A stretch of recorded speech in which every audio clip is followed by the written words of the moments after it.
So we're going to do, okay, you got it, we're good? Yep. Good evening, everyone. We'll get started with our meeting. We're going to go into a closed session. Prior to that, we'll do, you can We'll read the do- notice and then do a roll call. Okay, so in accordance with the State Sunshine Law of New Jersey, adequate notice of this meeting of the Hillsborough Township Board of Education was provided on January 23rd, 2020 to the Hillsborough Beacon and the Courier News. May I have a roll call, please? Surely. Mr. Gillette? Here. Mrs. Haas? Here. Dr. Harris? Here. Mrs. Maroon? Here. Mr. Oliver? Here. Mr. Pulsifer? Here. Mrs. Stats? Here. Ms. Trujillo? Here. And Dr. Soussan. Here. We have a quorum. Great. Whereas the Open Public Meetings Act, Chapter 231 of the Laws of 1975 provides that a public body may exclude the public from that portion of a meeting of which the public body discusses certain matters for which confidentiality is required as permitted by Section 7B of the Act. Resolved that the Board of Education of the Township of Hillsborough in the County of Somerset and the State of New Jersey as follows. The matters to be discussed are a personnel matter, a legal matter, and a vendor contract. The matters discussed in executive session shall be disclosed to the public when the need for confidentiality no longer exists. Do I have a motion to go into public session, to executive session? So moved. Second? Second. Okay. Judy and Chris? Yes. All in favor? Aye. Any opposed? Any abstains? Okay. We are in executive session. We will be back at 7:30. The problem is you can't do anything that don't. Okay, we're back from executive session. Roll call, please, Mr. Mahmood. Surely. Mr. Gillette? Here, present. Mrs. Haas? Dr. Harris? Here. Ms. Maroon? Here. Mr. Oliver? Mr. Pulsifer? Here. Mrs. Stats? Here. Ms. Trujillo? Here. And Dr. Soussan. Here. We have a quorum. Thank you. We'll do the Pledge of Allegiance now. I pledge allegiance to the flag of the United States of America and to the republic which stands one nation, under God, indivisible, with liberty and justice for all. Thank you.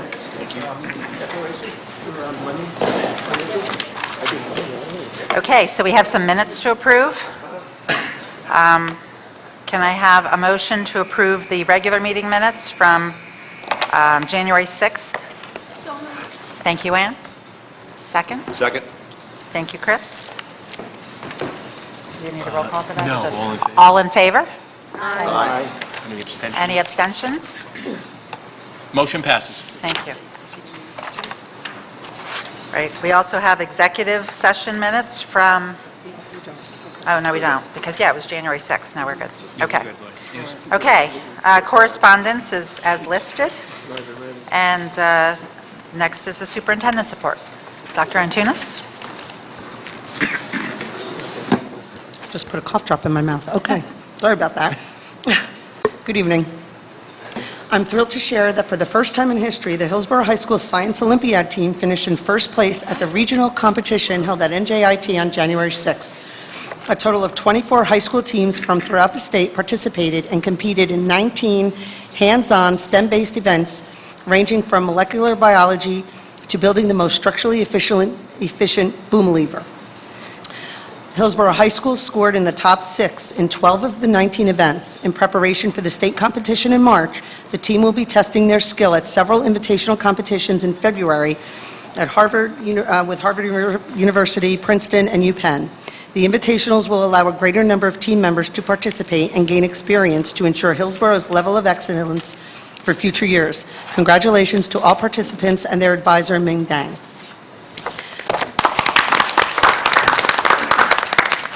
Congratulations to Amsterdam Elementary School first grade teacher, Mrs. Jamie Agnosto, who was named to the class of 2020 Teachers Who Make Magic, sponsored by 98.3 FM radio. Thank you, Mrs. Agnosto, for all that you do for our students each and every day. More good news from Amsterdam Elementary. Our third grader, Arnav Guhan, was their Scripps Spelling Bee champion. Congratulations, Arnav.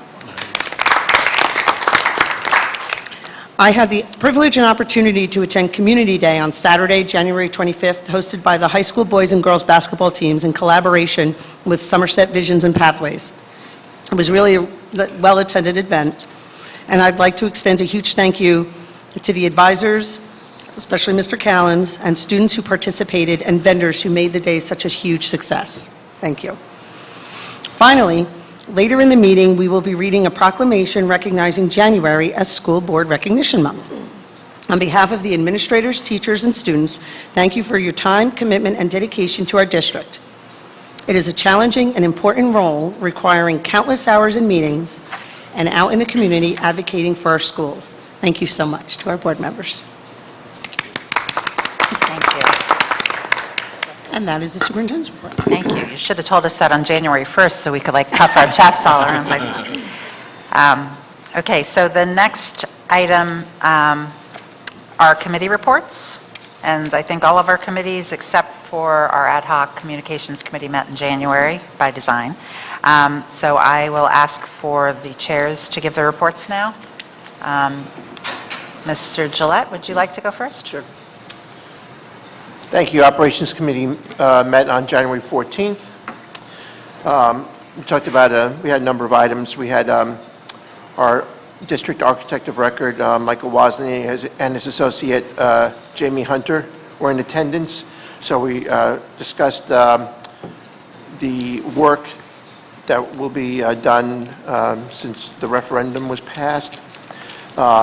People are interested in what work will be done in 2020 and what work will be done in the summer of 2021. So there's flexibility on all of these things. First of all, I'd like to let the public know that. But in general way, in the summer of 2020, most of the site work and roofing projects will be done where they can be. That's paving, sidewalks, curbing, drainage issues, and some roof projects, as well as some other standalone projects, notably new construction for drop-off and pickup area for parents at Sunnymead School. This has been an issue that's been ongoing for years, if not decades. They're going to work on that. And also, standing alone from the other HVAC projects is the high school auditorium. That high school auditorium HVAC project is something that was conceived of over a year ago, and a lot of that work has already been done. That can stand apart from the other HVAC work, which will be done later. So that's something that can be worked on in the summer of 2020. Page 2. See what else we have here. Most of the indoor projects and other mechanical projects will be done in either during the school year when they can be, summer of 2021, things like that. We also, besides talking with Mr. Wozni, we also took a look at the budget calendar. That's the same as every year, pretty much. When the dates come up that are important to us, Mr. Mahmood will tell us. We'll tell the public when they come up. He'll tell the public when those dates are, like, for instance, when the tentative budget is. I have that. We'll do it tonight. Oh, you're going to do it, you're going to talk about that tonight? Yes. Okay. All right, so we'll talk about that even tonight. So I guess it's important tonight to know. All right, I didn't know if people cared about it yet, but all right. Hillsborough Elementary School playground issue is still going on, but I think it has resolution because we saw Jamie Hunter had the actual CAD drawings in his hand on the day we met. He was walking them down to the buildings department, and I think they're good to go, right, Mr. Moon? We are at the final stages, Mr. Gillette. All right, good, very good. We also talked with the architects about issues with the Hillsborough High School track and possibly some other issues with related areas around this stadium. This would be for things that were not included in the referendum, which no athletic facilities were included in the referendum by design. So we're looking for some proposals. Track does need to be replaced. So we're looking for some proposals. And we did actually review some sort of just, we got some figures, some numbers, but these weren't official bids, just to get an idea how much something like this would cost. And we're looking for Mr. Wozni to write up some real proposals, tell us what could qualify for debt service aid if we do a referendum for something like that, a no tax increase referendum like we did with the turf replacement at the high school and the middle school parking lot. And that, I'll report more about that as we go along. We had a legal issue we talked about, which I can't discuss.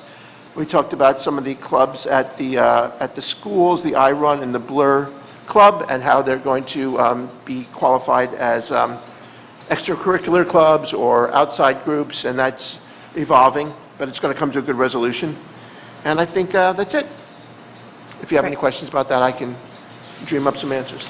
Great. Thanks, Greg. Judy, would you give the Education Committee meeting minute? The Education Committee met on January 16th, and not for an hour and a half.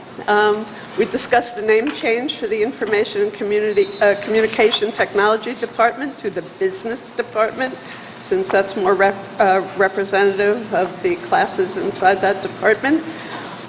We discussed course title changes for treble chorale, wind ensemble, and mixed chorale, which was brought to us by our superintendent, by our supervisor for that area, talking about the possibility of making those three classes honors classes, since there were additional requirements for those classes and a great deal of commitment that's involved there. We approved the revision of the education and training curriculum to align with previously approved course name changes. We approved a nonfiction book for grade 11 called Drive, The Surprising Truth About What Motivates Us by Daniel Pink. We also approved a new course proposal called Race in the United States, where we're approving the concept of the class with budgetary decisions to be made in concert with the rest of the budget decisions we're going to have to make this year in order to fund the curriculum writing. There were a number of other informational and discussion items that we talked about. We talked about the budget survey, and I'd just like to remind everybody that curriculum took a really big hit last year, so just saying. We discussed the current status of the LGBTQ state-mandated curriculum, which will be required this coming July. We discussed, some good news, an update on summer courses in math. We will hopefully be offering an Algebra 2 honors course over the summer, and potentially they will be running from July 6th through 31st at 6 hours per day, or July 6th through August 15th at 4 hours per day, in order to achieve a 120 credit hours that are required. However, no absences or tardies would be allowed under those circumstances, which is consistent with a lot of private schools that do summer classes. And we discussed a number of other classes that we might be able to do as well, with the proviso that they all be self-sustaining. So, very big proviso there. We looked into the textbook disposal recommendations, and I have an advisory from the State Department of Education. And honestly, we have thousands, like several thousands of textbooks that are prior to 2007. And people made, good arguments about recycling them to people who may need them. But I find it very interesting that the State Department of Education, the State Department of Education takes books that are up to 10 years old, and they put it on their website for any school district in the state and even beyond the state if they want them. And they do not accept any textbooks published prior to 2009. And what they basically say is these cannot be entered into the textbook sharing database. Only textbooks published from 2009 through 2019 can be entered. Districts should take appropriate measures to share or recycle, or if applicable, dispose of, if necessary, textbooks published prior to 2019. Textbooks published from 2009 to 2019 is not relevant here. And of course, worn textbooks should be thrown out because nobody wants them. But I also went further and spoke with some people I knew from various libraries, and I researched a lot of the companies that libraries use to recycle books. And quite honestly, I couldn't find one. I looked at about 5 or 6 of them. Not one of them wanted high school textbooks. The ones who would accept one copy of a college textbook would not want college textbooks that were beyond the year 2016.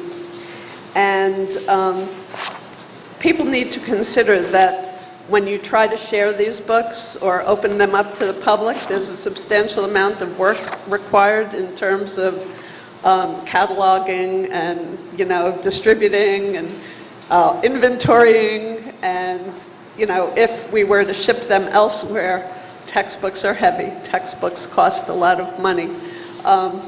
You'll be happy to know that the textbooks that we are replacing were replaced by electronic books. And our students are doing really well with them, so there's no chance that these books would be gone back to in this district. And, the committee basically felt that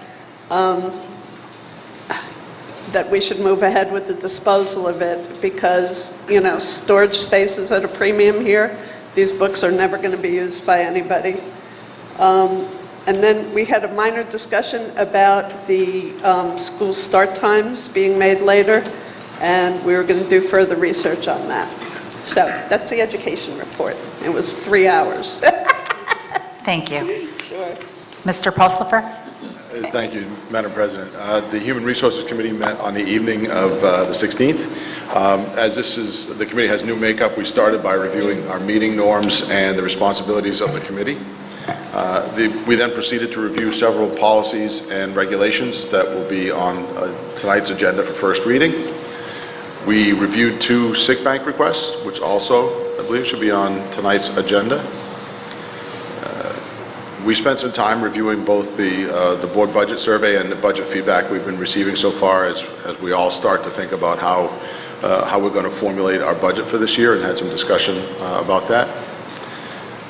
We also had a discussion, Mr. Callahan presented some information about minimum wage increases.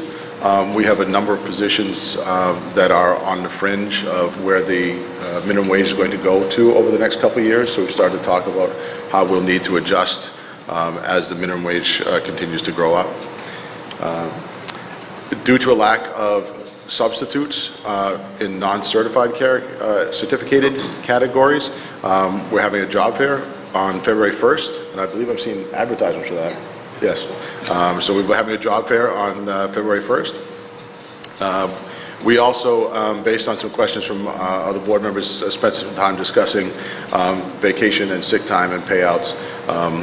I think from my continued discussion, we may still have more we need to figure out, but we've been spending some time making sure that we're handling vacation and sick time payouts correctly, and that will probably continue. So that's our report. Thank you. Great, thank you. The Governance Committee also met, and we did it a little backwards last month. We actually met before the committees, and future months we'll meet afterwards so that the chairs can bring issues up to governance that are required. We met on January 13th. We discussed the committee norms as well, and spent the majority of our meeting talking about the budget formulation process and the survey that the board did to inform the administration of what people's ideas would be if in fact we needed to cut or build the budget. And then we went through the budget calendar and talked about how the committee would go about the business of formulating the budget with all of the feedback from all of the committees. And I asked Mr. Mahmood to present in public the dates that affect public and the public input. So we'll do that right at the beginning of public input, which I believe is now. So that's it for governance. But before we go on, I wanted to open the floor up to board questions. So, Mrs. Trujillo. So I have some questions about the governance minutes. And in the governance minutes, there's some issue on health, but you didn't cover it, so I won't ask that question here. But the question is on the bottom of that page. We talked about the governance committee will make final budget recommendations, and further action on health benefits will go through the governance committee. And according to the bylaw 155, the governance committee is charged with developing a tentative budget and presenting it to the full board for consideration. So was that perhaps just a typo, or?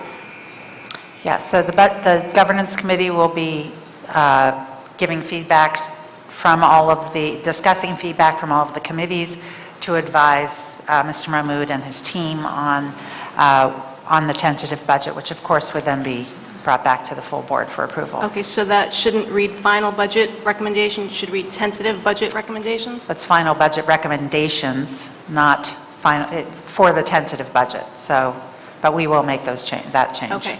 And then I object to the last sentence where it says, "Further action on health benefits will go through governance committee." That is not a specific charge of the governance committee. In fact, on the 155, it specifically, well, actually it doesn't specifically call out health benefits anywhere, but it does say that any additional matters involving employees of the district will be handled by the Human Resources Committee. So as you are well aware, I believe the discussion about health benefits has always been in operations because that's where the tentative budget really was built. But now that the budget is now going through governance, and one of the biggest impacts on the budget is our health benefits, the governance committee thought that we should be involved in those discussions, so we are all aware of where those items stand. So I still object.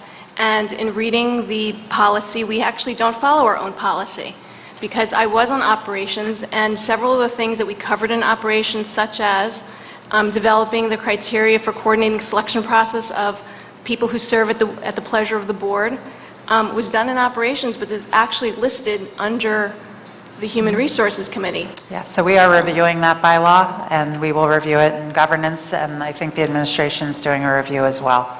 And we will bring back any changes, recommended changes to the full board for action. So I have some questions about governance committee also, since I did read the minutes, and I agree with Jean on some of her comments. Also, Dr. Swasan, with your comments tonight, the governance committee will meet during the interim between meetings after the other committees have met. Taking that statement together with what I can infer from the minutes, it seems to me like the governance committee is acting more of like some kind of an executive committee to control the board rather than just, I mean, I envisioned this years ago when we added it as a committee that looks at governance issues of the board, how the board is governed, and it came out of the single accountability, QSAC, Quality Single Accountability, whatever, Continuum. Yeah, it came out of that where there was a governance component to that. But, so that's why we have it as a committee, but it's taken on all these other things, and I don't know, it just, it seems to me like it's drifted, and I think redoing the bylaws, I think you're trying to redo the bylaws to drift it, to cement the drift, rather than bring it back. So I'd like to be very interested in, I'm going to be very interested in how we're going to change 155 bylaw for committees. That's all I have to say. Thank you. And I also noticed something further with the update in 2018 for the governance committee. It says that the membership shall contain one member from each committee, preferably the chairperson. And let me just go back to the previous one where it says, I guess it doesn't, so that was added. So prior to it in let's see what year it was, 2013, it didn't say preferably the chairperson. And so what I noticed in the minutes is that the operations chairperson was not present as a member of the governance committee. They are not, Mr. Gillette is not a member of that committee. Dr. Harris is representing both operations and communications on that So committee. I object to that also because the bylaws, when it was updated in 2018, added the words preferably the chairperson. So for the board president to not appoint the governance chairperson seems, as Mr. Gillette was saying, is what? Operation. Operations chairperson. I wouldn't say anything. I object to that. I think that is kind of, we're not following our own policy. I mean, it literally... The policy says that the president has the ability to name the members of all of the chairs. preferably the chairperson does not say definitively the chairperson, and it could be that the chairperson wouldn't want to perform in that capacity, or I didn't name them to that capacity. Either way, it's not in violation of the bylaws. Can I ask you a question? Do we know who the voting members of each committee are? In our bylaws, it also states something about voting members, right? Yeah. The voting members, so the president can name themselves as a voting member on one committee, Right. but everybody, but on that committee, the vice president cannot be the voting member. That is what the bylaws state. So I would be a voting member on governance, and Chris would not be able to vote on that committee. So I think I'm the only one who's objecting to this. I'm flabbergasted because in 2018, I remember this conversation, that it was changed specifically to identify the chairperson as being on the governance committee. So to have the operations chairperson not be represented on governance is, what's the right word? I feel like it's circumventing the intent of the bylaw. Yes, the president can appoint and has appointed at will. That is the prerogative of the president. But when there's a conflict, I would expect that it would follow, preferably the chairperson. How can the operations chairperson not be appointed? Perhaps Dr. Harris was not on enough committees? Oh, you mean like 4 committees? Oh, yes, something like that.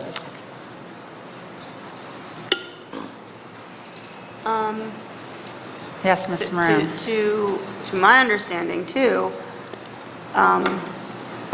we now have more than 4 committees. So either way, someone would be left out. So the fact that Dr. Harris, she actually is one of the committee heads for Communications Committee.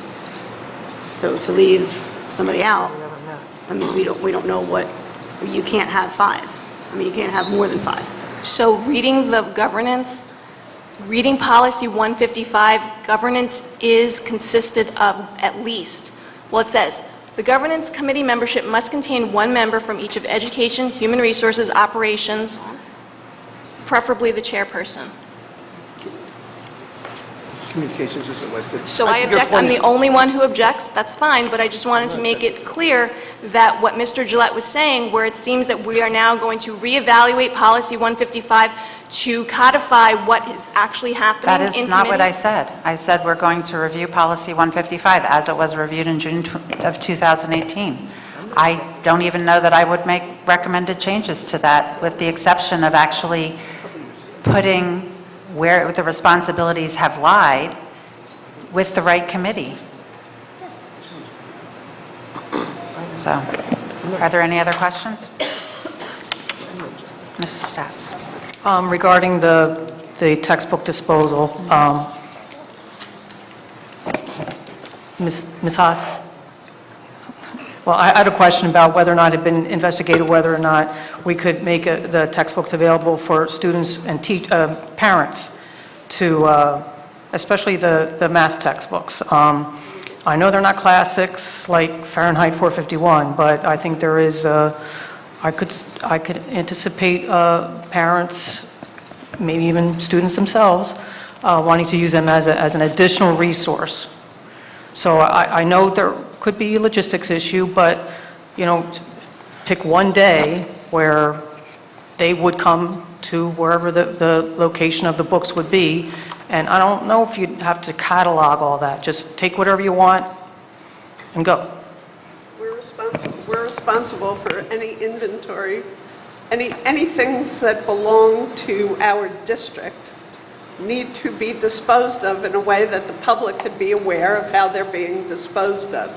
So yes, we have books in every school. We don't have a storage facility for the district. So right now, these books could be stored in up to 9 buildings, not to mention how many closets they might be in. We're talking about over 2,000 books here. And they're outdated. They are outdated by mass. definition. They are outdated by the State Department of Education's website in acknowledgement of the fact, probably, that they have tried to dispose of these books before and people have not wanted them. I've also confirmed with numerous people who are in library services in various parts of the county and the state that nobody spends their time, not to mention money. I mean, time of our people to find these books, put them somewhere where people could come and, pick through them and find a copy. I mean, I could only imagine what a textbook used by 10 students would look like after 10 years. I really don't think that the demand is out there. And whether or not the demand is out there, I'm really not sure that it would be worth the amount of time and effort for our limited staff members to go through all of this. And for what gain? I mean, most of the material in these books can be replicated elsewhere. So I'm not understanding the ultimate goal of all of this work and effort. But, I mean, I'm in favor of recycling. I'm in favor of, making sense with our decisions. But this just doesn't seem like one of them. And I acknowledge part of it is my aversion to the idea of disposing of books. So it might even be an emotional kind of aversion to that, but I do think there are some practical uses that I think parents might want to take advantage of. What is the process by which we will dispose? Are they going in a dumpster? So typically, we would remove the label that says Hillsborough Township Property of, and that would do that. We have a shredding company or we have a disposal company, so whatever is more efficient on the financial side, we'd have to do that. But we would remove our label, and then the books would be either shredded or sent to a dumpster. We have time for that? But that takes a lot of time, right? We've done it before, Mrs. Stetz, so it's been done. That's the way we typically have done business, so it is common practice, and we've done that. It would be just following up on what we've done in the past. Okay. I don't know if this is the right time, but I just wanted to let everybody be aware that on Wednesday, February 5th, there's going to be a presentation called Vaping Me Crazy at the Hillsborough High School Auditorium. As you could probably figure out from the title, it's going to focus on the problem regarding vaping. It will also address other substance abuse issues, but the focus will be vaping, and it will start at be from 7 to 8:30 p.m., again, on Wednesday, February 5th. All adults are welcome to come, and also students who are 5th grade through 12th grade. Thank you. Okay, so before we have public input on the 2020-2021 budget and public input on the action agenda, I'm going to ask Mr. Mahmood to go over some important dates so the public is aware of when their input, how to get the input to us, and what the dates are for us to be able to consider their input. Sure. Thank you, Mr. Mahmood. No, thank you, Madam President. So the couple of dates that we have on our calendar right now, obviously for every board meeting, we'll continue to take public input. Right now, February 25th, we are scheduled 2020. It would be scheduled where the governor will be holding his formal budget address. By code, at that point, once the governor does it on that date, meaning address the public about his budget, 48 hours after that, so on February 27th, the expectation is the district will be then given our state aid allocation amounts, our notifications. On this particular body of board, on March 16th, we have a board meeting, and that would be the approval of our tentative budget. So we will be approving a tentative budget that will be subject to change between tentative and final, but we must submit something to the county on after March 16. The board will be voting on it on March 16. The last date that I want to recognize is April 27, 2020. That is when we'll officially, by law, we are required to have a public hearing on the budget. and then our board will adopt a final budget that will be submitted to the Executive County Superintendent. Note that on March 16th, the date that I mentioned prior, we also will be submitting that tentative budget to the county superintendent for submission and approval, but the final budget, this is it for the board, will be on April 27th. That's the hearing and the adoption of the final budget. In between there's a lot of committee work, but those, I think, for the public are important dates because that's where decisions will be made by this board regarding the final budget. Great. Thank you, Madam President. Thank you. Okay, so we're going to open up the floor for public comment. We very much welcome input from the public. There are 2 times during board meetings that the public is invited to speak. One time is right now, when you may speak about any item that is listed on tonight's agenda before the board votes. Towards the end of the meeting, there's another public comment session to address any topic. Before you make your comment, please state your name and address. You'll note that there's a new form up there next to the podium, on that table next to it. And that we are asking you to put your name and email address on so that if we need to follow up with you after the meeting, we have that information. There's a 3-minute time limit per speaker. Please understand that our public comment periods are not structured as question and answer sessions, but rather are offered as opportunities to share your thoughts with the board at their regular board meeting, at our board business meeting. In instances where the board believes that there is a misunderstanding or inaccuracy, the board president or superintendent may address the comment after the close of public comment or after the board meeting. There may be times when a member of the public makes a comment or asks a question about personnel or hiring decisions. New Jersey statutes do not permit the board to discuss personnel issues in public session. So with that, I'll just make another comment that there is a button to submit budget input to the board on our website under What's New. There's a button that says submit information or something. Yeah, input on the budget. Input on the budget. Thank you. He has to sign, and if he could sign. He did? Okay, thank you. Thank you. Good evening, Thomas Zabelli, 9 Upper Neshannock Court. I wasn't expecting to speak this evening, but as it references what's on the agenda in regards to the textbooks specifically and the disposal of them, I would urge that you table that motion and find out a way to see about gathering the textbooks and having them in a central place, as Ms. Stats had indicated, and picking a day or two where parents and students and even teachers or whomever else would like to pick one up can take them. I know this might be somewhat of possibly an arduous undertaking, according to Mrs. Haas, but things like math, Ms. Stats was my geometry teacher, and I think if I had usage of an old textbook, maybe I would have done better in her class. I don't know. But You can't get better than an A.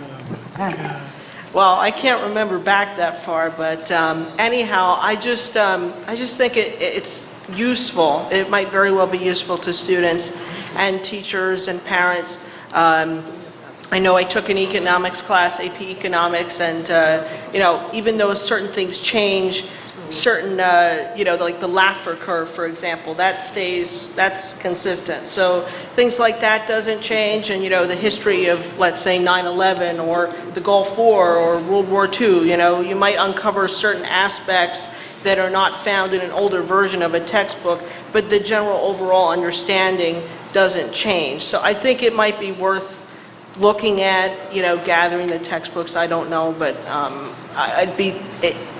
I think it would be quite wasteful, honestly, to the development of students and teachers and parents to just dispose of them because they're quote-unquote too old.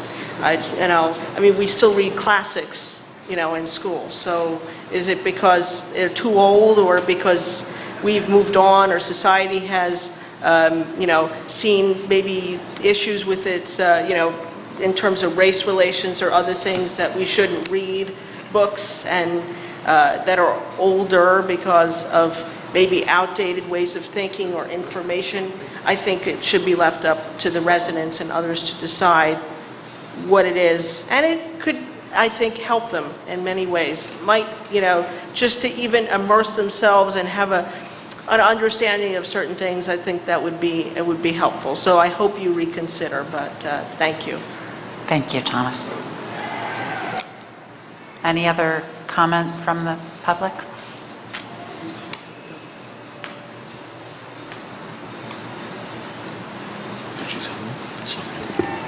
Hi, Leisha Gaber-Bayless, live in Hillsborough. I just wanted to echo what Thomas said, and I also think it would be nice to have the textbooks available to people in the community. One way, if you think it would be difficult, and I missed any conversation that happened before this, I just walked in, would be you could put out a notice and you could have people register to get an idea of what people are interested in and how many people you might be having. And you could at least have, if everyone wants a math book, then you can make sure you have the math books available, but you could have some of the other ones as samples if you don't want to bring out everything or something. Just a way to help you coordinate this if you wanted it open up to the public. Thank you. Thank you, Mrs. Bayless. Any other public comment? Okay. Any comment from the board? Mrs. Harris?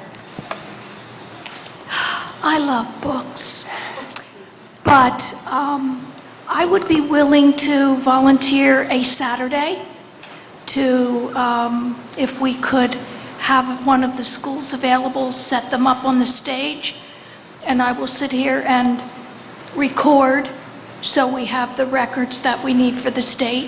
Who takes a book? I would be happy to do that, but I will only be able to volunteer one Saturday. I don't know if Mrs. Stoss could help with that. I would be happy to help with that. So if that solves the problem for the public, I would be happy to indulge them. I think it's a question of whether or not we have staff. I think I'll probably have to turn to Ms. Lapira. There would be an issue of availability of the space. Also, and I think that's just wonderful of you to volunteer that. I think that's really very kind on board members' parts. But I am worried about some liabilities and the facility usage and the commitment. I probably we'd have to kind of get a legal opinion on the legalities of it, and then also if it's a feasible event, and then the logistics of it would be kind of difficult because I know we have no administrative staff that's scheduled to work on a Saturday, so we're going to have to, we would have to, can you hear me, Cass? We would have to work, am I loud enough? Yes. We would have to work with the administrative staff, and I'm not sure who at the high school or different levels. It's just going to be a lot of coordination. I don't want to discourage anybody. I just don't know enough information at the moment that I could respond to say yay or nay. It'd be very difficult for me to be able to make that commitment. But what you're saying is very generous, Dr. Harris and Mrs. Stats. I just don't know enough at the moment. And I know that in 18, and this doesn't come up very often, but the disposal of school district property does come up, and we are required to go through certain procedures, including determining whether or not there are vendors who will take them. If there are no vendors that will take them, there's certain quote thresholds we have to look at. Then they can be disposed of at a private sale, but I don't think that you're going to get a private sale for these, and so you have to weigh that. So what I would have to look up is whether or not you could have someone do that. I'll have to check that. I'm not going to spend a lot of time on that, but I will look at it and get you an opinion on that, because I'm not 100% sure that we can do it. But the idea is noble and a good one, and certainly volunteering your time is in addition to all the time that board members already volunteer, is laudable. But let me just check that. I do know there are some arcane rules about disposal of property. Yeah, besides the rules, I mean, I brought that up, actually, I think I said it at a previous board meeting too, that I would be willing to donate my time, but what we were told is that the books are scattered throughout all of the different buildings, and so getting them to a central location, only the ones, it would require a lot of staff time, and I'm not sure that we have that time as well, which is why I think the committee was making the recommendation to dispose of them, because I don't know that while there would be a benefit, and certainly I think some people would come out, I don't know that the the cost would outweigh the benefit. And so while it's unfortunate, and I too love books, actually, I have my old algebra book from when, because it was the last year and they let us take it home. And my husband keeps saying, get rid of it, because I go on Khan Academy now if I forget something from algebra, or my kids did. And that I think is the point, is that there's so many other resources that I don't know that a book on a shelf is going to make a difference to many people. But it is absolutely admirable, and I hate the idea of shredding books. But okay, we'll move to the education agenda. Oh, Thomas. I just wanted to quickly state that I'm willing to help, too. I'm willing to offer that. I mean, I know I'm only a public member, but I'm willing to give up my time, or, since I did mention it as something that I thought would be valuable, I'm happy to transport or move or move books or whatever. Thank you. I'm willing to offer that help, so. Thanks, Thomas. Okay, any other comments from the board before we go to the action agenda? Okay, thank you. Dr. Antunes? The superintendent recommends that the Board of Education approve the education agenda as follows: 10-1 to 10-10, motion to approve travel-related expenses, motion to approve department name change, approve new course proposal, motion to approve revised curriculum and the nonfiction book, motion to approve an overnight trip, and to approve family science sessions, motion to approve disposal of mathematics textbooks, as well as the disposal of facts-related area textbooks, motion to submit the Hillsborough Education Foundation grant applications, and that is it. I'd like to separate 10.8, the motion to dispose of the math textbooks, Okay. from the other ones. So do I have a motion to approve 10-1 through 10-10 with the exception of 10-8? So moved. Thank you, Mrs. Haas. And do I have a second? Second. Thank you. Okay. Roll call, Mr. Mahmood? Surely. Mr. Gillette? Yes. Mrs. Haas? Yes. Dr. Harris? Yes. Ms. Maroon? Yes. Mr. Oliver? Mr. Pulsifer? Yes. Mrs. Stats? Yes. Ms. Trujillo? Yes. And Dr. Sasan? Yes. Motion passes. Okay, so do I have a motion to approve item 10.8, motion to approve disposal of mathematics textbooks? So moved. Thank you, Mr. Gillette. Thank you, Mr. Oliver. Okay. Any other discussion of that before we vote? No? Okay. Okay. Roll call. Mr. Gillette? Yes. Mrs. Haas? Yes. Dr. Harris? No. Mrs. Maroon? Yes. Mr. Oliver? Yes. Mr. Pulsifer? Yes. Mrs. Stats? No. Ms. Trujillo? No. And Dr. Sasan? Abstain. Motion passes. Thank you. Okay. Human Resources Agenda? The superintendent recommends that the Board of Education approve the Human Resources Agenda as follows: 11-1 to 11-17, which I will read, 11-17. Motion to approve retirements and resignations. Congratulations to those who are leaving us for retirement. Motion to approve revised resignation. Motion to rescind co-curricular contracts and to approve contract changes. Motion to approve transfer, change in assignment, and approve revised leaves of absence. Motion to approve revised long-term substitute, and motion to approve leaves of absence. Motion to approve appointments.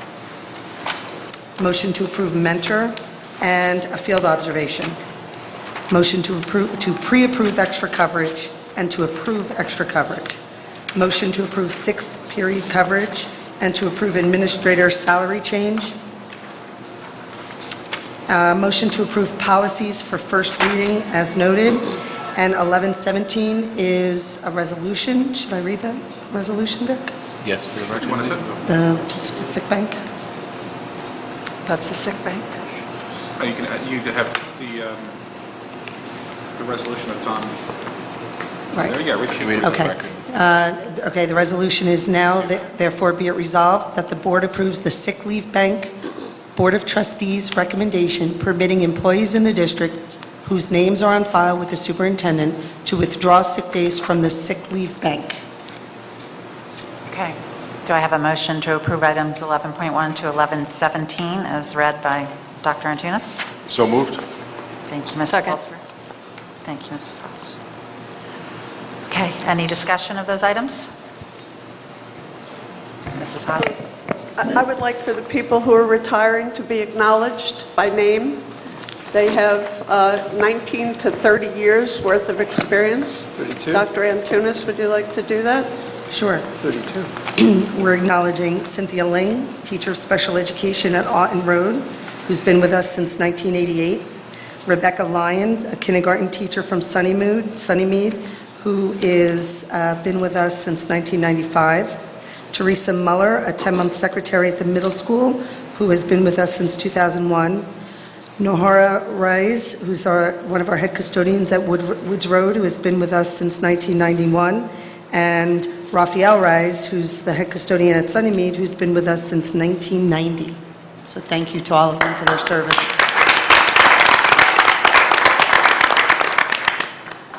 Thank you.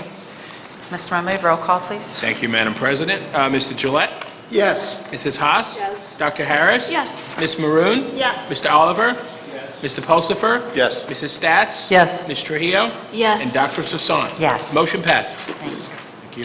The superintendent recommends that the Board of Education approve the operations agenda as follows: 12.1 to 12.6. Motion to approve the monthly financial statement. Motion to approve monthly bills. Motion to appoint the Public Agency Compliance Officer. Motion to approve settlement agreement. And motion to accept the donation of books for the high school library from one of our staff members, Patricia Yale-Wasdyke. Approve policies for second reading as listed. Do I have a motion to accept? So moved. Second. Thank you. Any discussion? Roll call, Mr. Mahmood. Thank you, Madam President. Mr. Gillette? Yes. Mrs. Haas? Yes. Dr. Harris? Yes. Ms. Maroon? Yes. Mr. Oliver?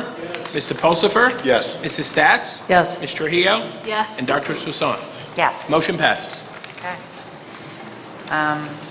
We have items for information there, and now we come to the comments from the public and board to close the session on old business, and we'll start with the public. We very much welcome input from the public. There are 2 times during board meetings that the public is invited to speak. The first time is at the beginning of the meeting. The second time is now. At this time, you may address any topic.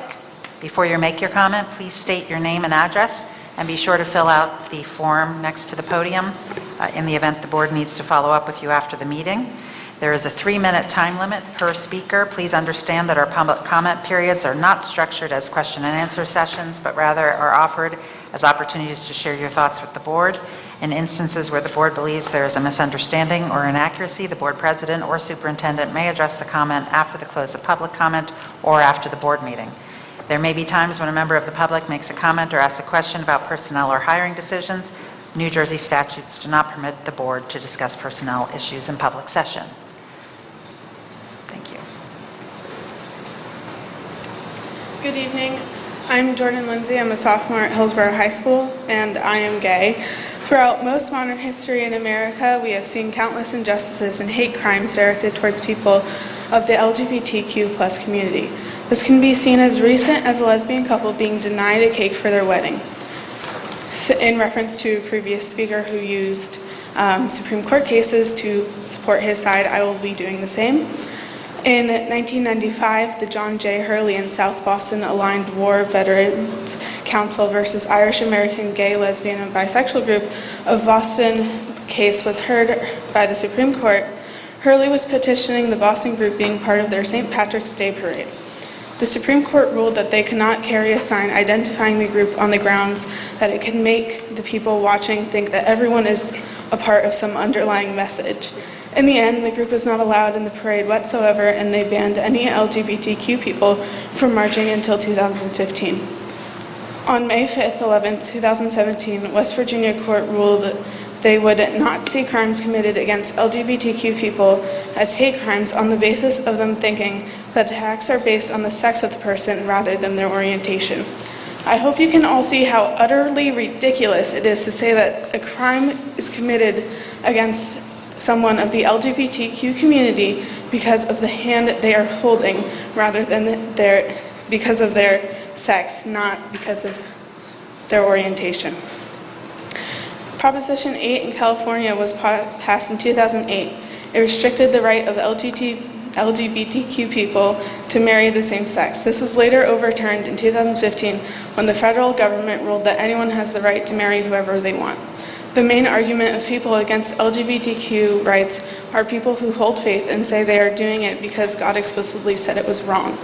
While not everyone that holds faith has these same beliefs, there are predominant groups like the Westboro Baptist Church who make it their job to constantly remind LGBTQ people that they are not welcome. I, being a person of faith, it is really sometimes difficult to classify myself in a religion that is so divided and spreads hate. It is no wonder why many people still hide their true selves, even in an increasingly more accepting society. My point in telling you all of this is if we do not want history to repeat itself, we need to teach children regardless of their beliefs or their parents' beliefs. At the end of the day, it is the child who will be learning the curriculum, not the parents. In order for someone to have fully formed opinions, they need to see all sides of the story and not just one angle. So in response to the previous speaker, we do have an agenda, and it's to make sure history is not erased like countless other forgotten parts of American history. Thank you.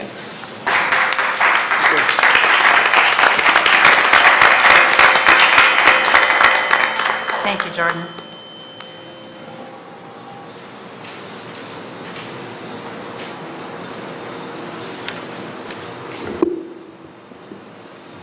Good evening. My name is Tiffany Neal. I live at 6 Cedar Hill Terrace, Hillsborough. I'm a Master's Certified Health Education Specialist with 12 years of experience in public health and also a parent with 2 kids in the district. I urge you to support healthy school hours in the Hillsborough Township Public Schools starting in the fall of 2021. We all want what's best for our children, and research demonstrates that school start times of 8:30 a.m. or later for both middle and high school students have a strong positive impact on health and academics. When children hit puberty, their biological clock shifts later. Most adolescents cannot fall asleep before 11 p.m., even if they turn off their screens and try to go to bed earlier. Schools that start before 8:30 a.m. prevent adolescents from getting the 8 to 10 hours of sleep they need. Fortunately, you have the power to enact a policy change to improve our students' health and academics.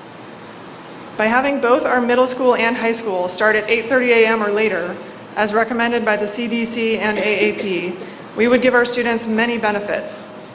Lower risk of depression, anxiety, and suicide, reduced substance use and risk-taking, healthier body weight and lower risk of heart disease, lower rate of car accidents, better academic performance, and improved equity among students from different socioeconomic backgrounds. Research shows that in school districts that delay start times to 8:30 or later, students really do get more sleep. Their sleep time increases by the same amount that the start time shifts later, and they reap all of the expected benefits. It's fantastic that our middle school already starts at 8:30. Now we need to delay our high school start time to improve the health and academics of our older students as well. I understand that there are many considerations about school start times, including staffing, transportation, sports, and childcare. However, other school districts have found ways to make it work, and we can too. Our students' health should be the top priority, and that should carry more weight than convenience or logistics. Many school districts have already shifted their start times later to improve health and academics, including nearby Princeton. Most of the school districts in Somerset County are currently discussing a delay in start times. At this point, the question is not if we should change to later start times, but how we can best implement the change. Hillsborough should be a leader in the county by making the change to healthy school hours effective in the fall of 2021. I first emailed the board about this issue in October of 2018 with a follow-up in May of 2019. Every year that we maintain the unhealthy status quo of early start times, our students suffer. I trust that you understand the science about sleep, health, and academics. If not, I would be happy to provide more information. Knowing what we know, we cannot afford to wait any longer. We owe it to our students to act now. Thank you for your consideration. Thank you, Ms. Neal. Any other comments from the public? Okay, seeing none, I will close public comment and open up to board comment. Mr. Gillette? Oh, I saw Mrs. Stotts moving her microphone. I thought maybe she wanted to. So I wanted to speak about the reorganization meeting. That was our last meeting, specifically about the voting for president and vice president. So in our bylaws, it appears that we use a form of voting called approval voting. And if you don't know what approval voting is, you can Google it. It's a real thing. Approval voting is generally employed when there are more than 2 candidates or more than 2 propositions on a ballot. It allows for the voter to vote in the affirmative, yes, to as many of the propositions or candidates as they approve of or they accept. So we use this in our bylaws in 2 areas. One, in voting for the officers at our board, and also when we vote to appoint 2 open seats on the board, appoint a new member to an open seat because of a resignation or something. We employ the same method. What approval voting does, the effect of it, is that it helps to build consensus, since everybody gets to vote for as many candidates or propositions as they find acceptable to them. Polarizing or fringe candidates, propositions are, this is theoretically how it's supposed to work and how it does work in many times. Those are pushed to the side, and yet many people's second choice maybe gets pulled up to the front. This is how it's supposed to work, and I believe this is the reason we have it in our bylaws. Except our bylaws are flawed, because in the next sentence down, I don't have it in front of me, I'm sorry, but in maybe 2 sentences down, it states that once a candidate, well, it first states that nominations will be taken, and then candidates will be voted on in the order nominated. That's all good, that's fine, you might as well do it that way. I mean, how else are you going to vote? Vote on the order nominated. But it also states that once a candidate receives 5 votes, then the voting closes. So what's to say that the next candidate after that wouldn't have also received 5 votes or 6 votes? We're not allowing our approval voting to work when we do this. Now, possibly when there are 3 candidates for a board officer position, it doesn't matter much. But we've had times when there are like 6 candidates for an open board seat, and we're not allowing it to work. Why do I bring it up? Why is it important? Because you saw at the last board meeting, at the reorg meeting, board members trying to jump in to try to be the first person to nominate somebody. Yes, it was a little chaotic, but the reason it was chaotic was because of our flawed bylaw, which states that the first person that has 5 votes, voting stops after that. So it's all important to get your candidate, your nomination in there first. That shouldn't be. We should examine changing those bylaws so that every candidate that's nominated can be voted upon. And we wouldn't have the problem with whether we should raise our hands or whether we should, as I suggested, get those Jeopardy buzzers and practice buzzing in. We wouldn't have to do that. Notwithstanding the fact that I did have a discussion with Mr. Mahmood on the afternoon of that meeting about when it would be appropriate to make a nomination. Mr. Mahmood indicated that as soon as he finished talking, as soon as he finished his last syllable, jump right in. I'm not going to wait for raising hands. So, I mean, and I think, I did my due diligence on it to try to, then I conveyed that to some of the board members who I spoke with that afternoon, but we shouldn't have to be doing any of that. We should be trying to make the approval voting that we already have in our policy actually work for our benefit, to get consensus candidates or propositions, if we ever have something like that where there's 3 choices among something. I don't know if we ever have that, and also to fill board seats. So that's what I had to say about it, and I thank you for your time, board members. Thank you. We can refer that bylaw back to the governance committee, which is supposed to be reviewing them, and do an approval, to take a look at how approval voting is normally done, and whether or not our bylaws are in line with it or not. Okay, any other comments from the board? Yes, Mrs. Haas. I would just like to advise the public that Dr. Antunes, Dr. Swasan, and I had a meeting with our Assemblyman Andrew Zwicker last week. It was a very productive discussion about our budgetary situation. He seemed to indicate that the S2 issue is not being brought up again at this time, and that there might be some relief in the area of special education, but that was not assured. And he was very sympathetic. He was very helpful in terms of providing advice, and we appreciate having the opportunity to meet with him. That's it. Thank you. Mrs. Murrin. Almost forgotten, it's the last week that I can say this. Best of luck to the Hillsborough High School dance team going to nationals in Florida on Thursday night. They'll be competing on Friday and I'm assuming Saturday, and I'm hoping that they make it through to finals, so good luck, dance team. Thank you. Mrs. Trujillo. I have two things. We didn't cover the school board recognition proclamation, I believe. And the second thing is, I have a concern about the governance, well, actually the budget process in terms of timeline. I said it last year during the budget process that it's January 27th. We have several committee meetings that we are going to be talking about it in February and March prior to the March 16th. But we don't really have that many comments from the public. I feel like we're going to have the same problem as we had last year in 2019 when we laid off that many people. I feel like it's going to happen again, and we're just not paying attention. At the April last meeting in 2019, Dr. Harris said that we need to talk about the budget like now, right away. And we haven't really talked about it in public at all.